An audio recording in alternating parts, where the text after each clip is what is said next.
반갑습니다. 9월 넷째 주 구역 모임 소그룹 성경 나눔 해설을 시작하겠습니다. 이번 주 구역 모임 주제는 예레미야서 1장 1절부터 10절 본문을 중심으로 예레미야를 예언자로 부르심에 관한 내용을 함께 살펴보겠습니다. 먼저 하나님의 말씀을 다 같이 한번 읽어보겠습니다.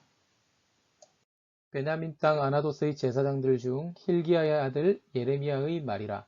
아몬의 아들 유다 왕 요시야가 다스린 지 13년에 여호와의 말씀이 예레미야에게 임하였고, 요시야의 아들 유다의 왕 여호야김 시대부터 요시야의 아들 유다의 왕 시드기야의 11년 말까지 곧 5월에 예루살렘에 사로잡혀 가기까지 임하니라. 여호와의 말씀이 내게 임하니라 이르시되, 내가 너를 모태에 짓기 전에 너를 알았고, 내가 배에서 나오기 전에 너를 성별하였고, 너를 여러 나라의 선지자로 세웠노라 하시기로, 내가 이르되 슬프도소이다. 주 여호와여 보소서, 나는 아이라 말할 줄을 알지 못하나이다 하니, 여호와께서 내게 이르시되, 너는 아이라 말하지 말고 내가 너를 누구에게 보내든지 너는 가며 내가 내게 무엇을 명령하든지 너는 말할지니라. 너는 그들 때문에 두려워하지 말라. 내가 너와 함께하여 너를 구원하리라. 나 여호와의 말이니라 하시고, 여호와께서 그의 손을 내밀어 내 입에 대시며 여호와께서 내게 이르시되, 보라, 내가 내 말을 내 입에 두었노라. 보라, 내가 오늘 너를 여러 나라와 여러 왕국 위에 세워 내가 그것들을 뽑고 파괴하며 파멸하고 넘어뜨리며 건설하고 심게 하였느니라 하시니라. 자, 이제 본문의 전체적인 흐름을 살펴보도록 하겠습니다. 예레미야는 남유다 요시야 13년, 그러니까 주전 627년으로 보고 있는데요. 그 시기부터 시드기야 11년, 그러니까 예루살렘이 함락되었던 주전 587년까지 활동했던 선지자입니다. 사실 그 포로기 이후에도 활동을 했기 때문에 예레미야가 약 40년에서 50년 정도의 활동 기간을 가졌던 굉장히 긴 시간 동안 이스라엘에 지대적 영향을 미친 선지자임을 우리는 알 수 있습니다. 그래서 구약의 선지자들 가운데 가장 중요한 인물 중 한 사람이라고 볼 수 있습니다. 그리고 예레미야서 또한 구약 성경의 가장 중요한 예언서 중에 하나입니다. 그는 오늘 본문 말씀에 나오는 것처럼 하나님의 섭리로 말미암아 예언자가 되었던 사람입니다. 가장 이스라엘이 역사상 큰 위기를 당하고 있을 때 활동한 예언자로서 왕이나 선지자 백성 할 것 없이 하나님을 모독하는 그 우상 숭배와 그 죄악이 유다 곳곳에 만연했던 시기에 하나님께서 그를 선택하셔서 백성들의 죄를 지적하고 또 시대를 향하여 경고의 말씀을 선포하시면서 그들이 죄를 회개하고 돌아오기를 촉구하십니다. 그렇지 않을 경우에 심판이 임할 것이고 그것이 얼마나 큰 파괴적 결과를 가져올지에 대해서 예레미야의 입술을 통해 말씀하십니다. 하지만 이스라엘 백성들은 회개하지 않았습니다. 그의 예언을 귀담아 듣기보다 거짓 선지자의 달콤한 메시지만을 받아들입니다. 그래서 그들은 결국 하나님의 그 유다를 향한 심판의 칼날을 면하지 못한 채 예루살렘 멸망과 바벨론 포로라는 파멸을 맞이하게 됩니다. 그럼에도 하나님께서는 이스라엘을 향하신 그 주권적 섭리와 계획 속에서 그들이 결국에는 다시금 회복될 것이라고 하는 그 새 언약에 대한 그 예언의 말씀을 이제 예레미야를 통해 주십니다. 예레미야는 이 실패를 통해서 이스라엘이 다시 하나님 앞에 회복될 것을 우리에게 선포해 주고 있는 것입니다. 예레미야서는 다음과 같이 구성되어 있습니다. 1장부터 25장까지 예레미야에게 임한 여호와의 말씀들에 관하여 내용이 나오는데요. 예레미야가 오늘 본문처럼 이제 부르심을 받는 그 과정부터 시작해서 이제 유다를 향한 그 멸망에 대한 예언들, 그래서 그들이 바벨론으로 잡혀가고 또 다윗 언약이 갱신되어서 그들이 어떻게 또 회복될 것인지에 대한 그 약속의 내용들까지 그 내용이 나옵니다. 26장부터 45장까지는 이 여호야김 시대와 그 시대부터 시드기야 시대까지의 어떤 상황들 속에서 그가 어떻게 박해를 받고 또 고난을 당했는지 그러한 내용들이 나오고요. 예루살렘 몰락 이후에 일어날 그러한 사건들에 관해서, 그러니까 이제 예루살렘이 파괴되고 바벨론이 세웠던 그달랴가 즉위하다가 또 암살을 당하고 또 애굽으로 이제 그들이 망명하는 어떤 이야기들이 나오고 있습니다. 그리고 46장부터 51장까지의 내용이 바로 이 열방에 대한 심판들, 즉 바벨론 제국의 멸망에 대한 예언의 내용이 나오고 있습니다. 그리고 마지막 52장에 예루살렘의 멸망과 포로에 관한 이야기, 그러니까 예루살렘이 어떻게 몰락을 하게 되는지, 그리고 여호야긴의 석방 이야기를 통해서 그들이 가나안 땅에 사는 것이 얼마나 큰 은혜인지 모를 바에는 차라리 바벨론 포로로 잡혀가서 거기서 자신들의 땅을 상실한 것이 무엇을 의미하는지, 약속의 땅에 살았던 시절이 얼마나 놀라운 은혜의 시절이었는지를 회상하여야 된다고 주장하고 있는 것입니다. 그래서 예레미야는 결국 바벨론이 바로 하나님의 심판의 도구라고 주장을 했기 때문에 민족주의적 정서를 가졌던 당시의 사람들에게 매국노로 비난까지 받았던 그러한 선지자이기도 합니다.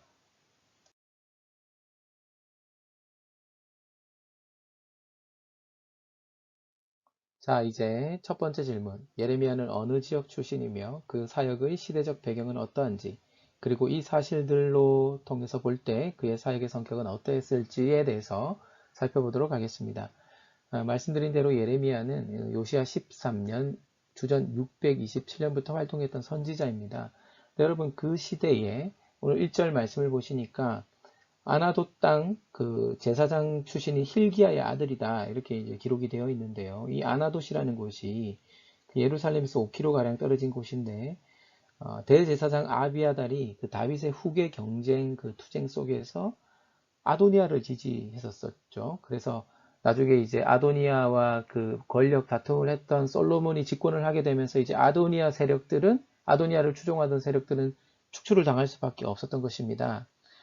그래서 실로 성소의 제사장 엘리의 후손이었던 이 아비아달이 이제 아나돗으로 쫓겨나게 된 것이죠. 파직 땅에 쫓겨나는, 그래서 비주류로 밀려났던, 어떻게 보면 이제 주류 가문이 아닌 것이죠. 게다가 이제 북왕국 출신 아니겠습니까? 그래서 결국에는 그들은 이제 이후에 이제 주류가 아닌 주변부 제사장 역할을 했을 것입니다. 그래서 어쩌면 이 유다의 멸망을 예언해야 되던 그 시기, 다윗 가문의 멸망과 성전의 파괴를 예언해야 했던 그 시기 때 이 북왕국 실로 전통의 후예였던 이 예레미야를 하나님께서 사용하셔서 더 효과적으로, 더 선명하게 그 유다의 멸망과 심판을 예언할 수 있지 않았을까, 우리는 그렇게 볼 수 있는 것입니다. 그러니까 예레미야의 어떤 출신과 그 시대 배경을 통해서 볼 때 예레미야의 사역이 그 시대를 지지하는 사역이 아니라 그 시대를 부정하고 또 그 시대를 뒤집어 엎으려고 하시던 하나님의 뜻, 메시지를 더 선명하게 부각시킬 수 있는 그러한 배경을 가지고 있었다. 우리는 그렇게 해석을 할 수 있겠습니다. 그렇기 때문에 우리는 하나님께서 이 약한 자들, 또 비주류, 중심부가 아닌 주변부를 통해서 하나님의 사역들을 이루어 가시는 것을 우리는 보게 되는 것이죠. 하나님은 이 시대에 큰 하나님의 역사들을 이루어 가는 그 중심 세력을 이 시대의 권력자들, 혹은 이 시대에 돈 많은 사람들, 아니면 어떤 종교적인 주도권과 또 사회적 기득권을 가진 사람들을 통해서 일으켜 가시고 세워 가시는 것이 아니라 어쩌면 하나님께서는 연약한 자들, 힘없는 자들, 아무 보잘것없는 그런 비주류 혹은 주변부를 통해서 하나님께서는 그 강한 자들, 권세 있는 자들, 이들을 부끄럽게 하시고 또 그들의 죄악을 낱낱이 고발하셔서 또 시대를 변화시키고 개혁시켜 가시는 하나님이 아니신가, 우리는 한번 그렇게 생각해 볼 수 있겠습니다. 어쩌면 가장 연약한 자가 하나님의 도구로 쓰임받기 좋은 때다. 그래서 우리가 뭔가 좀 사회적으로 혹은 신앙적으로 힘들 때에도 우리가 소망을 가져야 되는 이유가 여기에 있는 것 같습니다. 하나님, 연약한 저를 통하여 하나님 이 시대의 도구로 사용하여 주옵소서. 지금은 비록 보잘것없는 우리의 모습이지만 또 한국교회가 비록 이렇게 초라하고 보잘것없는 모습으로 세상의 지탄을 받고 있지만, 그러나 우리가 다시 회복하고 또 다시 일어서서 또 이 시대의 중심을, 이 시대의 흐름을 바꾸어 나아가고 또 선도해 나아가는 그러한 하나님의 거룩한 교회 되게 해주십시오. 우리는 이렇게 기도할 수 있으면 좋겠습니다. 자, 이제 두 번째 질문인 예레미야를 부르신 과정, 즉 하나님께서 예레미야에게 사명을 맡기실 때 그가 어떻게 반응했는지, 또 하나님께서 그를 어떻게 설득하셨는지, 이것을 우리가 살펴보면서 하나님의 뜻을 이루는데 가장 중요한 조건은 무엇인지 살펴보도록 하겠습니다. 자, 예레미야에게 사명을 맡기실 때 예레미야의 반응이 오늘 본문 말씀에 나옵니다. 6절. 내가 이르되 슬프도소이다. 주 여호와여 보소서. 나는 아이라 말할 줄을 알지 못하나이다.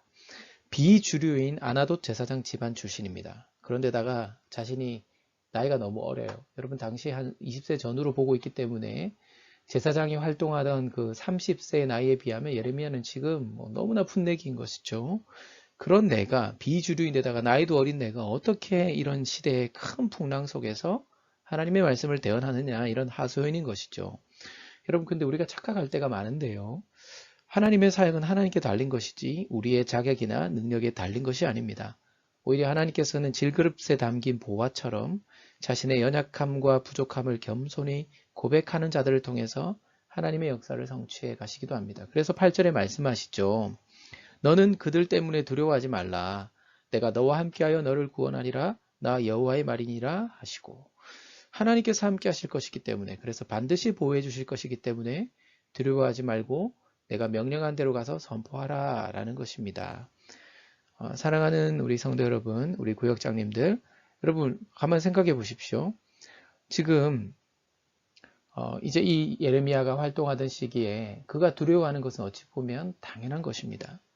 그러나 여러분 여기서 우리가 예레미야가 슬프다고 했는데 이게 사실은 두렵습니다 라는 말인 것이죠.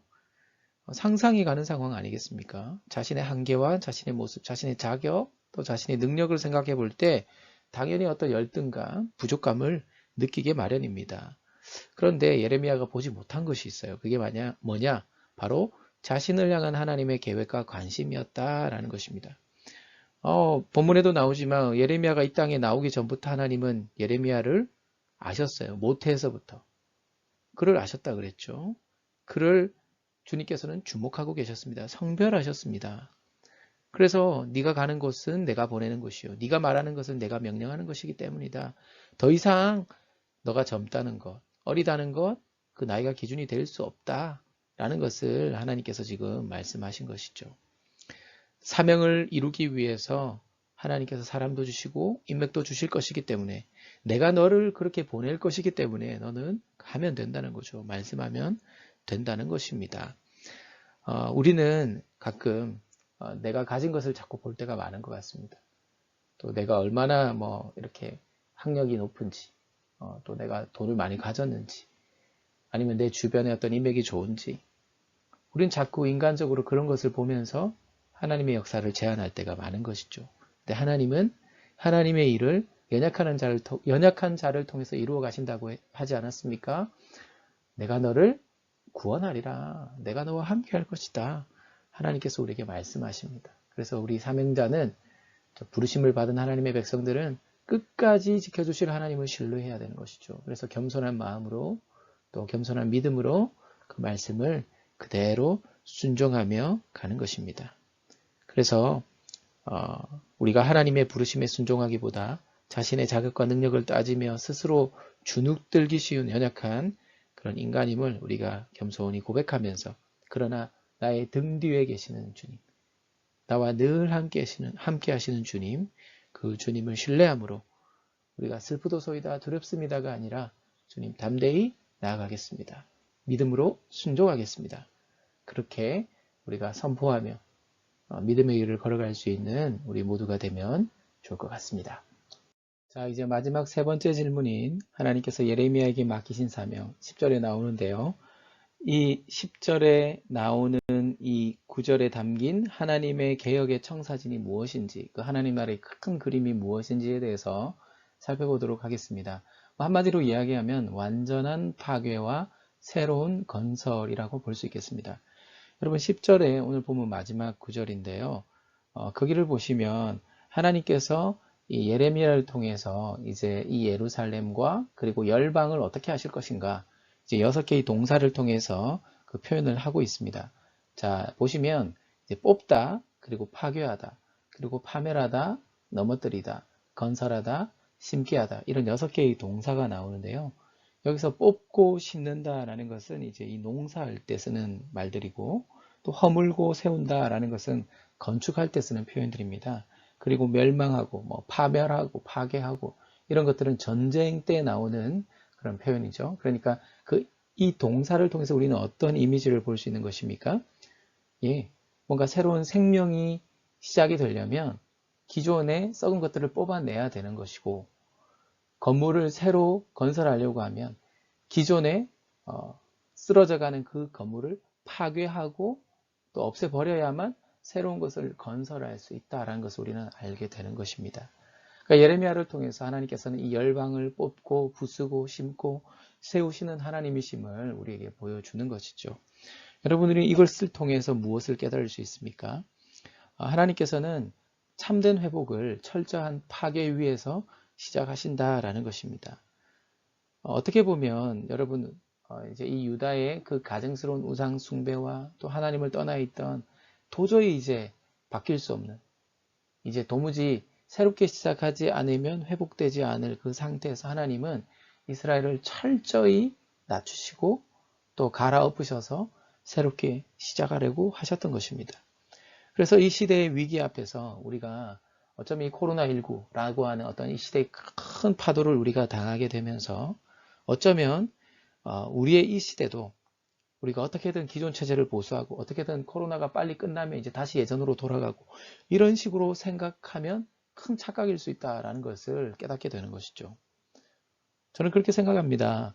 어쩌면 하나님께서 이 코로나19를 통해서 우리에게 근본적인 문제를 제기하는 것이 아닌가. 그래서 이 근본적인 질문 앞에 서서 우리가 철저히 뽑아버리고 파괴하고 또 넘어뜨리고 해야 되는 것이 무엇인지, 그래서 우리가 새롭게 심고 건설하고 세워야 되는 것은 무엇인지 우리가 고민해야 될 시기가 아닌가 이런 생각을 해봅니다. 그래요. 여러분, 버릴 것을 버려야 더 좋은 것을 얻게 됩니다. 이게 역설의 진리라고 볼 수 있는데요. 여러분, 결단이라는 것은 내 손에 있는 그 무엇을 버릴 때 새로운 것을 붙잡을 수 있는 것이거든요. 우리가 다 선택할 수 없는 것입니다. 하나님의 뜻을 따라 주님의 길을 가고자 한다면 우리는 세상의 것을 버려야 하는 것입니다.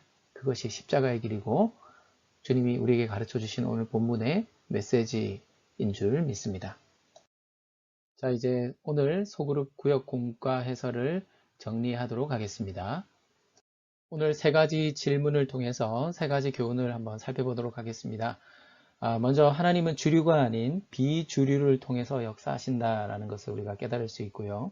또 나의 자격과 능력보다 하나님의 뜻에 귀 기울이고 또 하나님의 말씀에 전적으로 순종하는 것이 중요하다라는 것을 우리가 배웠습니다. 그리고 마지막 세 번째로 참된 회복은 철저한 파괴 위에서 다시 시작하는 것이다 라는 것을 우리는 알게 됩니다. 그렇습니다. 하나님은 연약한 자를 통해서 일하시는 하나님이세요. 끝까지 지키시는 하나님을 우리가 전적으로 순종해야 합니다. 그래서 기존에 누리던 권리와 전통적인 가치들을 내려놓고 코로나19를 통해 임한 이 시대적 부르심에 순종하면서 우리가 길을 만들어가는 예언자적인 사명을 감당해야 되겠습니다. 대형 교회가 아니라서 재정이 줄어들고 있어서 사람들이 모일 수 없는 환경이어서 우리는 못합니다. 그렇게 부인하지 말고 주께서 부르신 사명을 우리 시대 속에서 잘 분별해서 더욱 선명한 교회의 교회됨을 회복해가는 모두가 되면 좋겠습니다. 코로나19를 통한 하나님의 부르심이 있음을 분명히 기억하는 우리 구역장님들과 구역 식구들 되시기를 소원합니다. 그래서 그 소명을 발견하기 위해서 기도하며 또 갖은 반대와 미움을 무릅쓰고라서라도 그 소명 앞에 기꺼이 순종하기 위하여 자신을 내려놓을 수 있는 그러한 하나님의 백성들이 되어야 되겠습니다. 무엇보다 코로나19로 갈피를 못 잡는 시대 속에서 우리가 버려야 될 것은 버리고 세워야 될 것은 세워서 길을 따라가는 교회가 아니라 길을 만들어가는 그런 교회 될 수 있도록 그런 믿음의 길들을 걸어가실 수 있는 그런 하나님의 백성들 되시기를 주님의 이름으로 축원합니다. 남은 추석 연휴도 하나님 은혜 속에서 또 건강하고 행복한 시간 되시기를 간절히 바라면서 구역공과 해설을 마치도록 하겠습니다. 수고하셨습니다.